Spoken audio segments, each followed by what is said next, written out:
예수님의 부활을 기념하는 이 저녁, 예수님의 승리가 우리의 승리가 될 줄을 믿습니다. 아멘. 우리 옆에 계신 분들에게 이번 주 우리 인사하는 거 있죠? 예수 부활이 우리 부활, 예수 승리가 우리 승리입니다. 인사하겠습니다.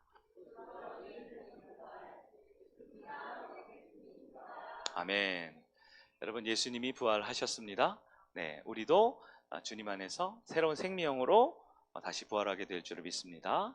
네, 혹시 여러분 친구 중이나 주변에 있는 다른 그리스도인들이 고난 주간이기 때문에 많은 교회가 이제 새벽 기도를 하잖아요. 우리는 이제 저녁 기도를 하지만 새벽 기도를 하면서 혹시 금식 기도를 하거나 아니면 이렇게 특별한 여러 가지 헌신을 하는 분들이 주변에 있을지 모르겠어요. 네, 그들도 그들의 믿음과 열심 가운데 하나님이 특별한 은혜와 복을 주실 거예요. 근데 우리가 승리 주간의 의미를 바로 또 성경적으로 알아야겠죠. 네, 고난이라는 것은 주님에 속한 것입니다. 주님께서는 부활을 경험한 우리가 주를 위해 고난을 받으라라고 하셨지, 우리의 구원과 우리의 생명과 우리의 예배와 신앙을 위해 고난받는 것은 예수님께서 영단번의 제사로 이미 이루셨습니다. 그래서 우리는 고난받을 필요가 없어요.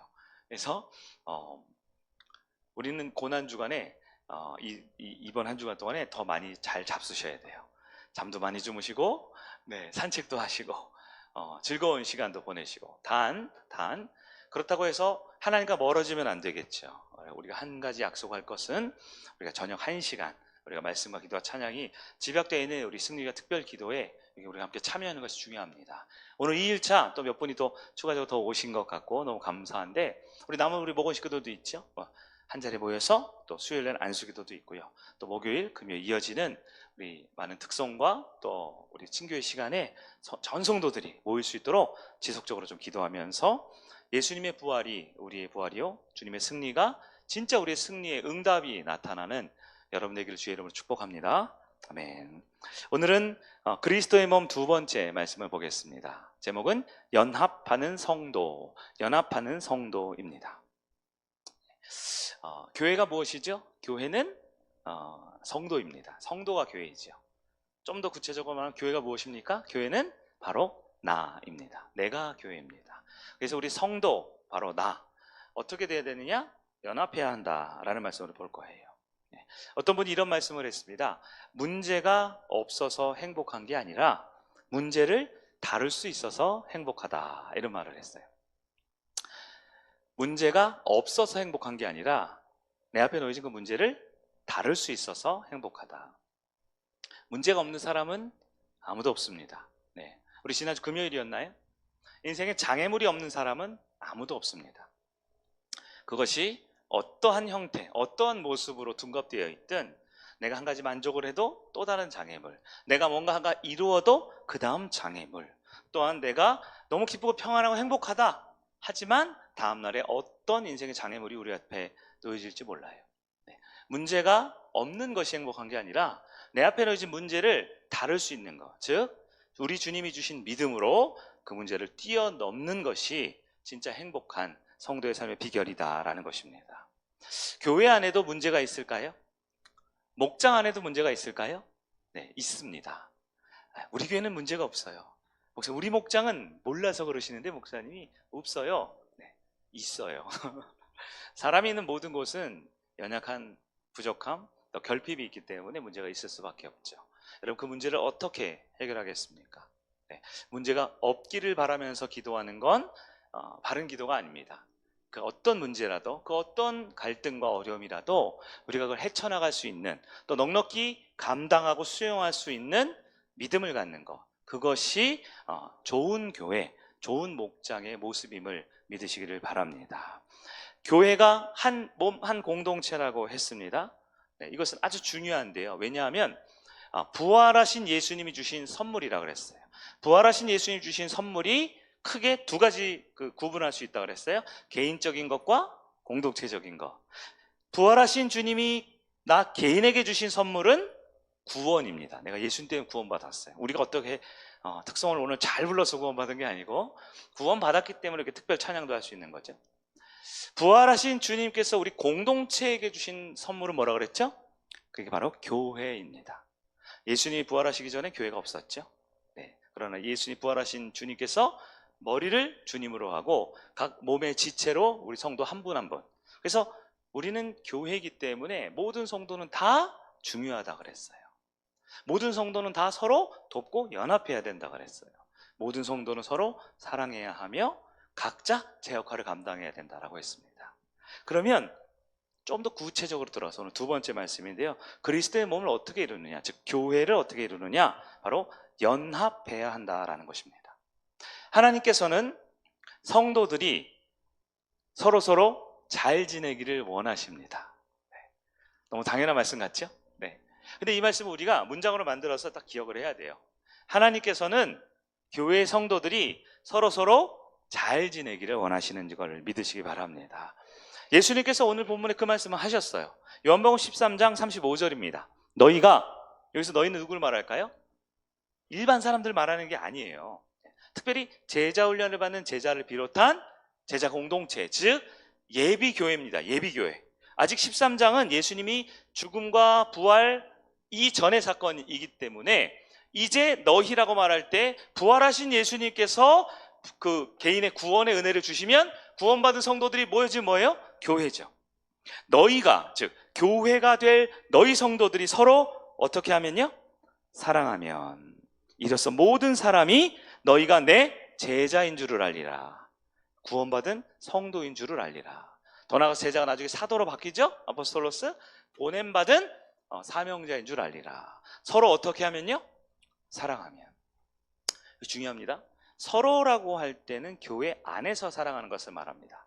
물론 여러분 기독교 정신은 가난한 이웃을 사랑해야 되고요, 불신자들도 사랑해야 되고요, 우리는 하나님도 사랑해야 합니다. 많은 사랑의 모습이 있어요. 그런데 여기서 교회가 교회답기 위해, 온전한 교회를 위해, 특별히 믿지 않는 많은 세상 사람들이 보기 저기는 교회가 진짜 맞아, 저기는 아니야 건물만 의리의리하지 저기는 그냥 종교 시설이야, 아니야 저기는 진짜 예수 믿는 사람들이 있어, 아니야 저기는 옛날에는 모르겠는데 요즘에는 사람들이 모여서 맨날 치고받고 싸우고 막 힘 있다고 자랑하고 그냥 자기들끼리 뭐 이렇게 하는 그런 인간적인 모임이야. 이걸 이렇게 사람들이 보고 있다는 얘기예요.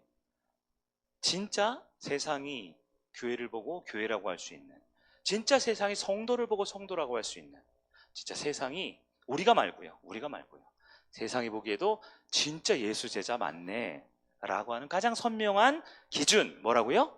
우리가 서로 사랑하는 것입니다. 서로 사랑이라는 것은 우리 어제 고린도전서 말씀을 통해 한 번 더 확인했어요. 사랑은 물론 감정적인 영역도 있어요. 느낌, feel 이런 것도 있어요. 감정 있지요. 그러나 실제 성경에서 말하는 고린도서에 말하는 사랑은 그리스도인의 책임감 있는 관계라고 했습니다. 책임감 있는 관계. 그것은 이제 우리의 행동으로 드러나는 것이죠. 행동으로. 혹시 여러분 이런 생각이나 이런 느낌 가져본 적 있으세요? 교회를 다니면서 목장 예배를 드리잖아요. 목장 예배 드릴 때 혹시 내가 입 밖으로는 내지 않았지만 마음속으로 저 사람 왜 저러는 거야? 이런 마음 혹시 가져본 적 있으세요? 혹은 예배 후에 우리 식당에서 모임을 하고 하는데 저 사람 왜 저렇게 말하고 행동하지? 저거 너무 불편하다. 혹시 그런 느낌이나 마음 가져본 적 있으세요? 아니면 교회에서 어떤 회의를 하거나 아니면 예배당 앞뒤로 잠깐 모임을 할 때 여러분 저런 사람이 다 있어, 나 자리 피하고 싶어, 혹시 그런 마음을 가져본 적 있으세요? 혹은 내가 누군가에게 그런 마음을 느끼게끔 우리가 그렇게 행동을 하고 있습니까? 만약 처음 온 분들이 우리의 그런 연약한 모습들과 우리의 그런 갈등과 불편한 모습들을 보면 어떤 마음을 가질까요? 뭐라고 생각할까요? 네. 하나님께서는 세상 사람들이, 우리 세상 사람들이라는 건 완전히 예수님과 관계없고 기독교 관계없는 사람들도 말하지만 여기서 우리가 최우선적인 관심사는 이제 교회 안으로 들어오게 될 사람들을 말하는 거겠죠. 우리의 전도 대상자들, 실제적으로 보면 우리가 가족 중에 믿지 않는 분들 있죠. 믿지 않는 분들, 그분들이 또 어디 갔다 왔어? 교회.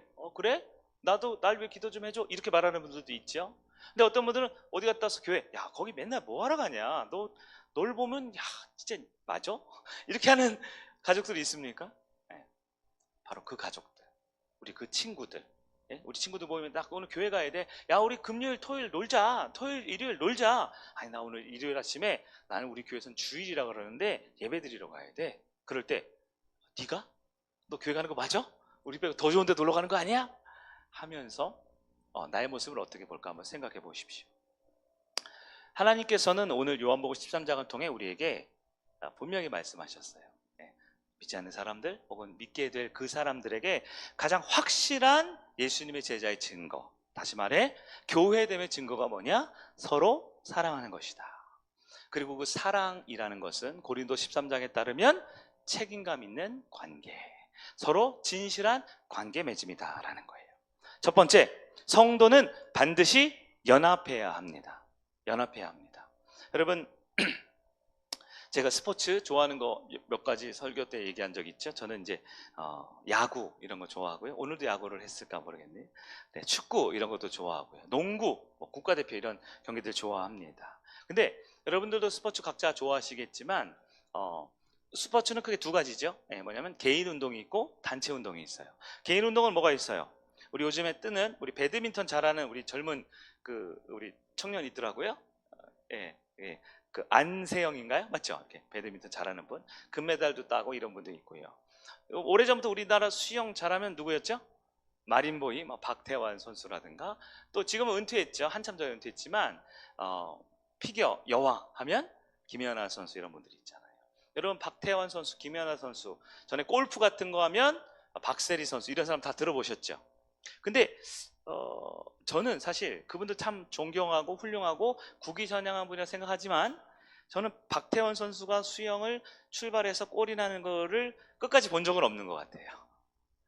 김연아 선수는 워낙 유명한데 죄송하지만 제가 김연아 선수가 시작해서부터 한 4, 5분 하나요? 네, 더 짧게 하나요? 하여튼 그 기간 동안 처음부터 끝까지 본 적은 없는 것 같아요. 네? 배드민턴 할 때 3세트인가요? 본 적은 별로 없는 것 같아요. 네. 훌륭한 분들이지만 오히려 저 같은 사람은요, 한 명의 슈퍼스타 플레이어가 멋진 경기를 하는 것보다 야구는 9명이 한 팀이 되고 축구는 11명이 한 팀이 되고 배구는 6명인가요? 이렇게 농구는 5명, 이렇게 감독과 코치와 선수들이 연합해서 멋진 경기력을, 멋진 전략 전술을 세워서 때로는 우리보다 더 강하다고 여겨지는 팀을 이기고 역전하고 이런 모습에 더 많이 감동을 받는 것 같아요.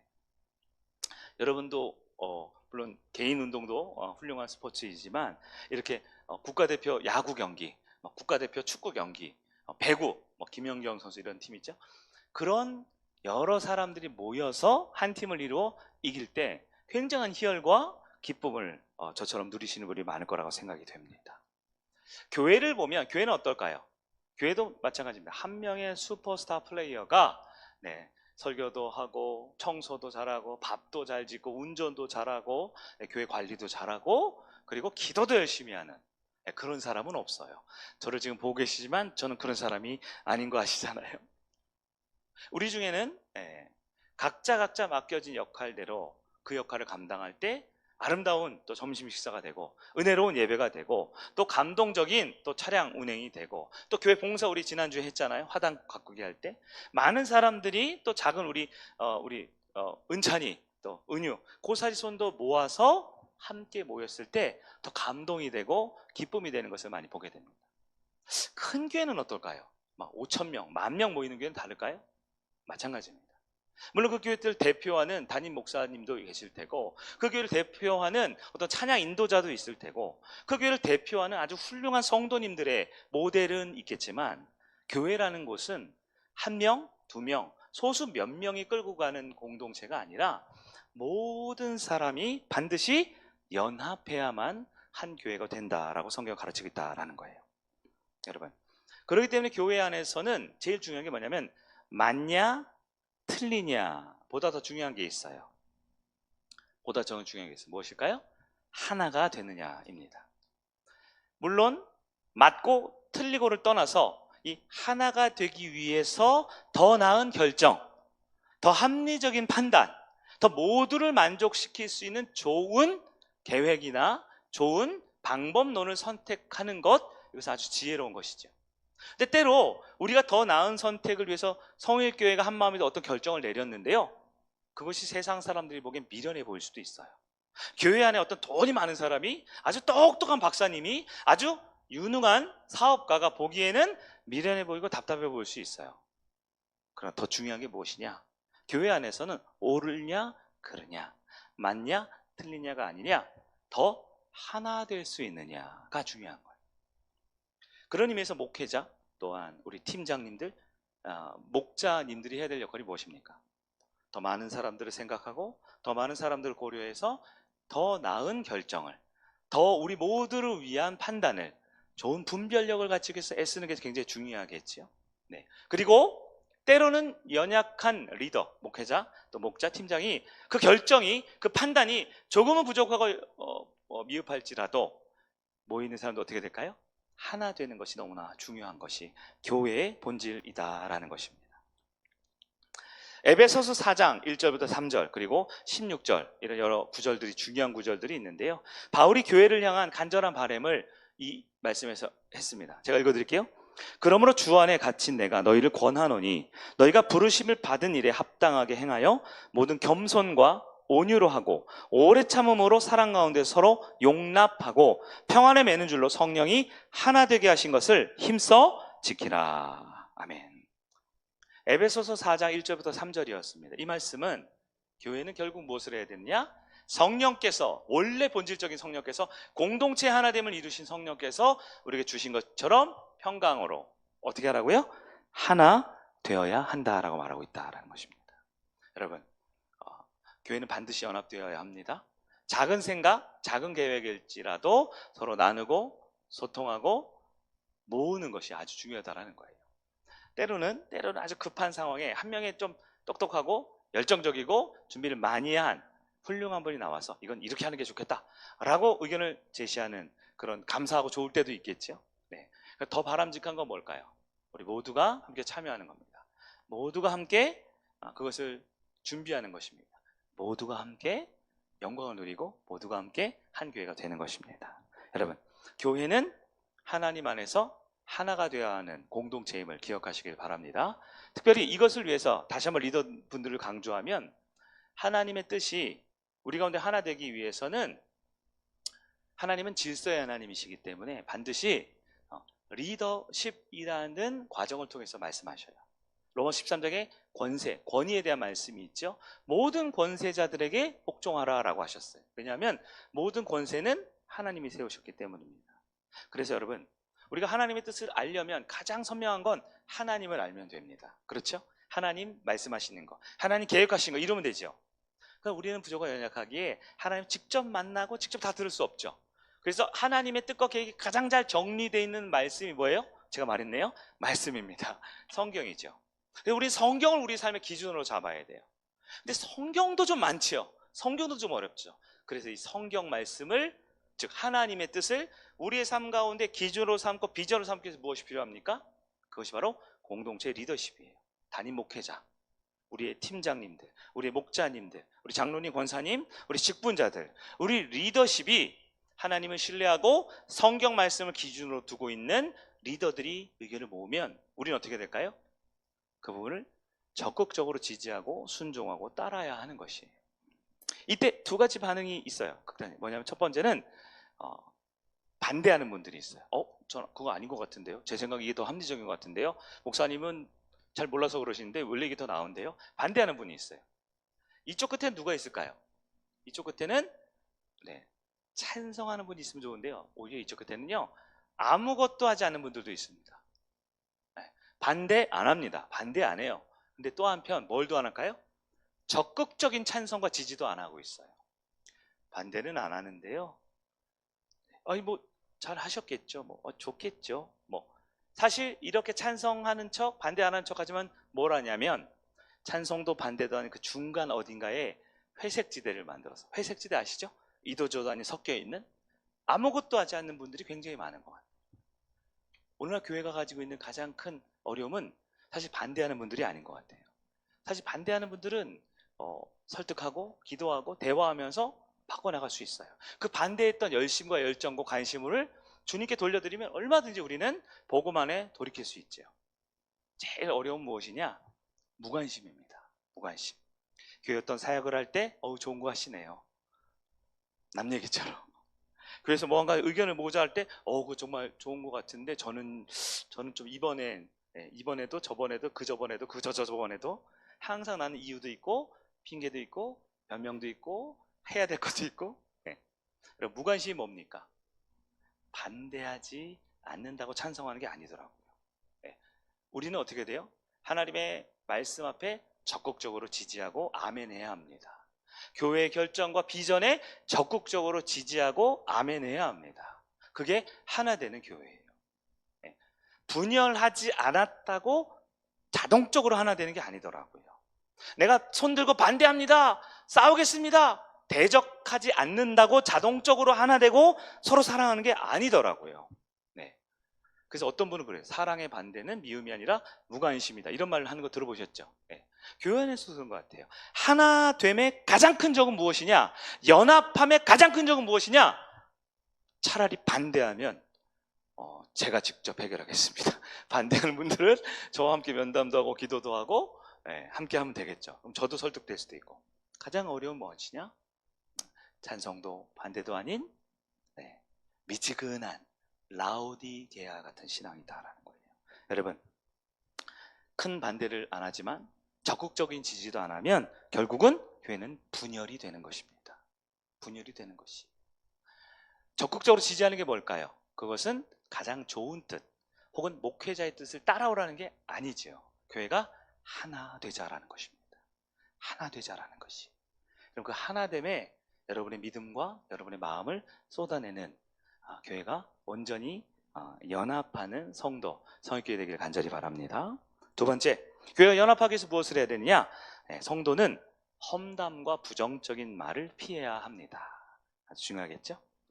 성도 연합에, 실제로 연합하는데 가장 방해 요소가 무엇일까? 그것은 바로 입술과 말인 것 같아요. 뒤에서 말을 하는 것은 사람의 영혼을 파괴할 수 있습니다. 누군가를 험담하고 어렵게 말하는 것은 자기도 어려워지고 상대방도 어려워지는 것이죠. 여러분, 교회가 하나 될 때 엄청난 능력이 있어요. 왜냐하면 예수님이 머리 되셨기 때문입니다. 교회가 하나 될 때, 연합할 때 교회는 엄청난 능력을 발휘할 수 있습니다. 그런데 그 교회도 말 한마디 때문에 균열이 생기고 파괴될 수 있어요. 그리고 그 말 한마디는 뭐예요? 말 한마디는 말 그대로 말 한마디입니다. 그냥 나도 모르게 습관적으로 일주일 동안 살아가면서 했던 그 말 한마디를 툭 던지는 거예요. 나의 그 한마디를 누군가에게 툭 내뱉는 겁니다. 그 한마디가 한 개인에게 상처, 아픔을 줄 수 있지만 공동체적으로 봤을 때 나의 가치관과 나의 중심에 교회가 연합된다라는 적극 지지하고 아멘하면서 찬성하는 연합됨이 없다면 우리가 하는 한마디 한마디는 이 개인주의가 되고 합리주의, 이성주의, 논리주의, 얼마나 뭐예요? 진화론적인 세계가 가진 세상 가운데, 나만 되면 된다는 세상 가운데 살던 우리가 그냥 한마디 툭 할 때 교회는 와장창 무너질 수도 있다는 거 기억하셔야 돼요. 그래서 험담할 거리를 만들지 않는 것이 중요하겠고요. 또 험담이나 나쁜 말을 들었을 때 어떻게 해요? 딱 여기까지 차분하게 대응해서 더 이상 번져나가지 않고 퍼져나가지 않게 만드는 게 연합하는 교회의 두 번째 중요한 모습이다라는 거예요. 마지막 세 번째, 성도는 용서와 용납을 해야 한다라는 것입니다. 왜냐하면 연합의 가장 중요한 것은 완벽이 아니기 때문에 그렇습니다.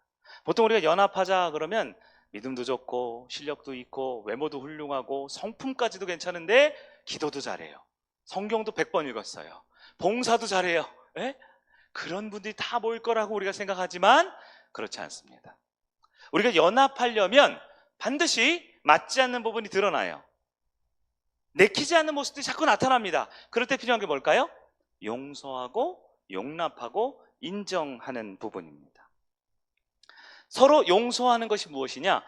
나만 용서하는 게 아니에요. 어떤 분들이 이 말씀 듣고 목사님 또 참으라고요, 또 참으라고요. 하지만 나만 참는 게 아니에요. 내가 누군가를 참고 있다면 분명 누군가도 나를 좀 참아주고 있는 것이지요. 여러분, 실수하는 게 잘못이 아니라 실수를 인정하지 않는 게 잘못이라고 하더라고요. 허물이 있는 것이 약한 게 아니라 허물을 인정하지 않고 허물을 아닌 척할 때 더 큰 문제가 생긴다 하더라고요. 성도도 마찬가지입니다. 성도가 잘못했을 때 교회가 망가지거나 무너지지 않아요. 잘못을 인정하지 않고 잘못을 용서해주지 않을 때 교회는 분열이 생기게 된다는 겁니다. 여러분, 교회는 불완전한 곳입니다. 교회는 연약한 곳입니다. 저를 비롯한 우리 모두는 약점과 결점이 분명히 있습니다. 그렇기 때문에 우리 어떻게 될까요? 서로 용서하고 용납하고 받아들여주는 것이 필요한 거예요. 우리가 사역하다가 예배드리다가 화가 날 때가 있죠. 변화될 것 같지가 않을 때가 있습니다. 내 뜻대로 내 마음대로 안 될 때가 있을 것 같아요. 그럴 때는 속으로 이제 욱하고 올라올 때가 있죠. 네, 저도 그런 것 같아요. 네, 다 아시죠? 제 이름에 욱자가 들어갔어요. 김현 욱 해가지고 저도. 근데 그럴 때마다 제가 이제 잠자리에 들거나 혼자 묵상을 할 때 이런 생각 많이 들어요. 저분들은 나를 얼마나 지금 참아줬을까? 얼마나 많이 참아주고 기다려줬을까? 네. 저는 제가 다 기다리고 제가 다 참는 줄 알았거든요. 근데 하나님께서 까불지 마 얘기를 하셔요. 네. 우리 중에 누구도 예수님 같은 사람은 없습니다. 예수님 같은 분은 예수님밖에 없어요. 그분은 우리의 머리가 되신다고 했어요. 성경은 예수님 외에 다른 부분에 대해서는 누가 뭐다라고 얘기 안 해주시죠. 어디 감리교 어디 부흥회가 갔을 때 목사님 설교했대요. 예수님이 뭡니까? 머리입니다. 네, 그러면 목사님은 뭡니까? 그러니까 목입니다 그러더라고요. 목사님이어서 목인지 아니면 하여튼 머리 바로 밑에 있고 싶으신 것 같아요, 목사님들이. 네, 근데 그건 아닌 것 같아요. 예수님만 머리고요. 우리 모두는 손가락이지 발가락이지. 나는 엄지손가락인 줄 알았더니 알고 보니까 내가 새끼손가락일 수도 있어요. 네. 그러나 우리 모두는 중요하고 우리 모두 존중받아야 될 사람들이죠. 용서와 용납이라는 것은 상호간에 필요한 것 같습니다. 여러분, 저도 여러분을 용서하도록 하겠습니다. 네. 여러분도 저를 용서해 주시기 바랍니다. 그리고 옆에 있는 분들 서로 용서하고 용납합시다. 그리고 혹시 그게 좀 잘 안 됩니까? 오늘 밤에 기도합시다. 성령께서 하나 되게 하신 것을 힘써 지키라 하셨습니다. 말씀을 정리하겠습니다. 네, 우리 모두는 불완전한 사람들입니다. 이 말은 다른 말로 해서 우리 성일교회는 불완전한 공동체, 연약한 공동체, 결정과 문제가 있는 곳이라는 거예요. 그렇기 때문에 우리는 어떻게 돼요? 반드시 연합해야 합니다. 축구 경기를 하다가 한 명이 부상당했고 야구 경기를 하다가 한 명이 실수를 했어도 다른 사람들이 서로 도와주고 협력하면서 결국 승리를 할 수 있습니다. 교회 안에 우리가 하나 되기 위해서 하나님의 말씀, 또 목회자의 비전, 교회가 함께 정한 공동체적인 가치, 비전에 여러분 적극 아멘하며 지지할 줄 아는 여러분 되길 바랍니다. 또한 우리 모두는 말을 조심해야 되겠죠. 아무리 교회가 공동체가 견고해도 말 한마디 때문에 균열이 갈 수 있다고 했어요. 네. 부정적인 말을 삼가고 들었으면 내 안에서 딱 끊어버릴 수 있는 결단이 있기를 바랍니다. 더 나아가 우리는 서로 용서하고 용납할 수 있어야 합니다. 용서와 용납, 그건 서로 해당되는 것입니다. 먼저 나부터 시작해볼까요? 내가 용서해봅시다. 그리고 여러분, 분명 다른 누군가도 나를 지금 용납하고 있습니다. 서로 지탱해주고 하나 되는 우리 성일교회, 오늘 밤에도 기도함으로써 하나님이 주시는 응답, 또 성숙한 교회로 변화되기를 간절히 축원합니다. 아멘.